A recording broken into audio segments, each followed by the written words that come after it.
जब पाकिस्तान ने उर्दू भाषा को ईस्ट पाकिस्तान में लागू करने का इम्पोजिशन करने का कोशिश किया तो वहाँ के स्थानीय लोगों ने कहा नहीं, हम बंगाली हैं, हम बांग्ला बोलेंगे, हम बांग्ला में लिखेंगे, हम पाकिस्तान का उर्दू भाषा को मानते नहीं हैं।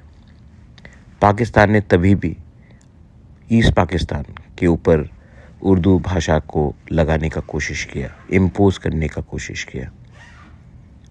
पाकिस्तान टूट गया और बांग्लादेश पैदा हुआ भाषा के नाम में। आज भी अगर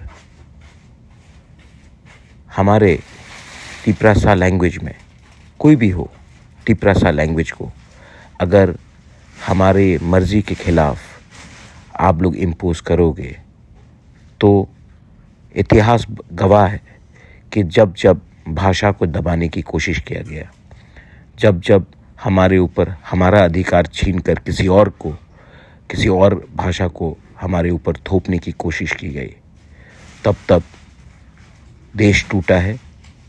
और जो लोग पावर में हैं उनको समझना चाहिए कि भाषा एक बहुत सेंसिटिव मैटर होता है और हमें अपना लैंग्वेज, अपना स्क्रिप्ट डिसाइड करने का अधिकार है। ये और अधिकार किसी और के पास नहीं है। This is Bobagra in support for Tiprasa language, बेलाइनो हमबाई।